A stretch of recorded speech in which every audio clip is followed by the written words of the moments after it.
Measuring radiation exposure is certainly something people worry about. In hospitals, many technicians wear film badges to gauge about how much energy they're being exposed to from radiation, although Geiger counters and phosphors are other materials that can also be used to measure radiation. Film badges are exactly what they sound like. There's actually a film on it that changes color or intensity based off of how much exposure you are submitted to.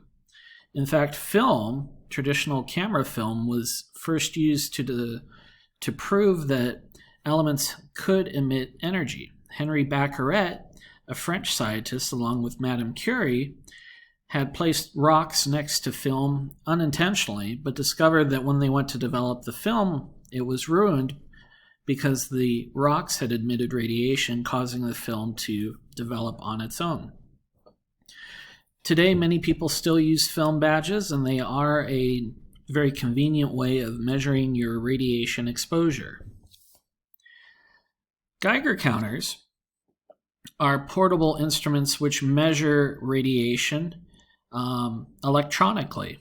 What happens is a particle will go in through the detector of a Geiger counter and strike a positively charged anode, creating some current, generating a chirp or a number based off of how much is being absorbed at that particular instant. These are little boxes which you've probably seen or perhaps know the chirp of, and you'll be seeing in a video later on in this unit. Phosphors are substances that emit light when they are struck by some sort of radioactive particle, whether it's alpha or beta.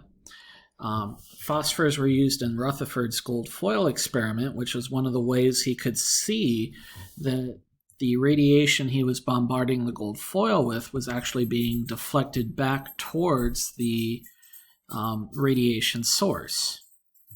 Now, when we're being exposed to radiation, we have two types of radiation we have to worry about. We have ionizing radiation, which is fairly damning to anything that's being exposed to it, and non-ionizing radiation, such as radio frequencies and electromagnetic radiation. It's the ionizing radiation we're more worried about because it can dislodge an electron from a molecule, creating what's known as a radical. Radicals react very quickly and violently because they are unstable from this missing electron.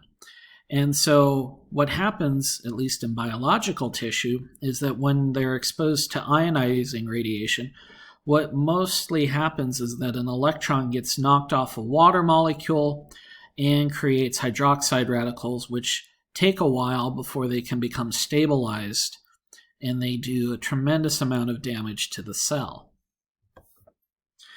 We discussed earlier the relative penetrating power of alpha, beta, and gamma radiation, but I think it's worth exploring in a little bit more context just how much penetrating power these different types of radiation have. Alpha particles, they bounce off the skin. In fact, there's no damage done if it's hitting outside of your body.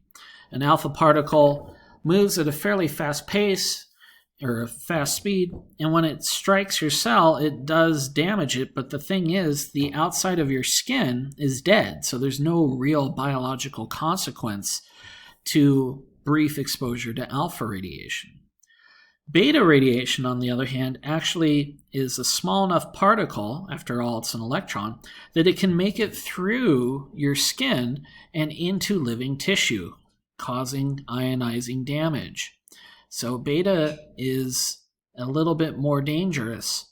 Now, between alpha and beta, you really don't need to wear any protective equipment for alpha radiation other than a respirator. You don't want alpha radiation in your lungs because it will do tremendous damage in living tissue. Beta radiation, you just need a thick jacket, and that's pretty much all the protection you need. Gamma radiation will go through any and everything. The best way to protect you from gamma radiation is to put as many particles between you and it as possible. When you're exposed to radiation, we need to understand that it is the dosage that we're getting that becomes somewhat problematic. Right now, you're being exposed to radiation, and it's nothing that you need to concern yourself with because the dose we're getting is fairly small. In fact, the biggest dose of radiation you're probably getting is from bananas because potassium-40 is a radioactive isotope which is found in bananas. But the amount you're eating really is inconsequential because you would have to eat more than your body weight's worth of bananas before you would have to worry about getting a radiation level that's somewhat dangerous. So radiation comes from a number of different sources. But let's talk about dose. When you're exposed to radiation, we refer to the gray as the absorption of 1 joule of energy per kilogram of tissue. We have the rad, or the radiation absorbed dose, which is really just a modified form of the gray. It takes 100 rads to equal a gray. But because alpha and beta and gamma radiation are all different and they have different penetrating powers, what we use is the relative biological effectiveness, or the RBE, to normalize, that is, to put all these different types of exposure on one scale. So we have a corrective term for that. And the effective dose that somebody receives is referred to as the REM, or a sievert. The number of REMs you are exposed to is what you really need to pay attention to. The REM is simply equal to the radiation absorbed dose multiplied by the relative biologic effectiveness, or the RBE. So, what are the levels which are dangerous to us? Well, anything above 500 can be dangerous, and at 600 REM, it's fatal to all humans. What are we typically exposed to? Well, we're exposed to about 360 millirem, so significantly small amounts of radiation, which come from a variety of different sources. If you're exposed up to about 25 rem, you're not going to have any clinical effects, at least not on a short-term basis. Long-term exposure is still something that we don't fully understand and perhaps never will. 25 to 50 rem, you have a slight temporary decrease in your white blood cell count. At 100 to 200, you'll have a significant decrease in your white blood cell count. You'll probably also suffer from nausea, headaches, to name a few symptoms. When we're out in nature, we're constantly exposed to small doses of radiation. We talked about ingesting potassium in bananas, although just going outside and breathing the air will get you 200 millirem of radon gas, the only radioactive noble gas out there. Rocks and soils will get you exposed to about 28 millirem. Cosmic rays, that's stuff from the sun and stars, about the same as rocks. Isotopes in the body, whether it's bone or ingestion of food, 40 millirem.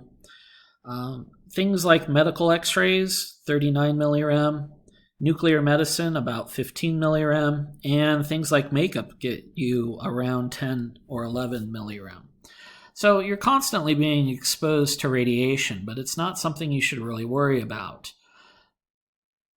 Now, radon, since it's the most abundant source of radiation, has been found to be a problem in certain areas. In fact, depending upon where you live, your radon exposure might be something you need to worry about.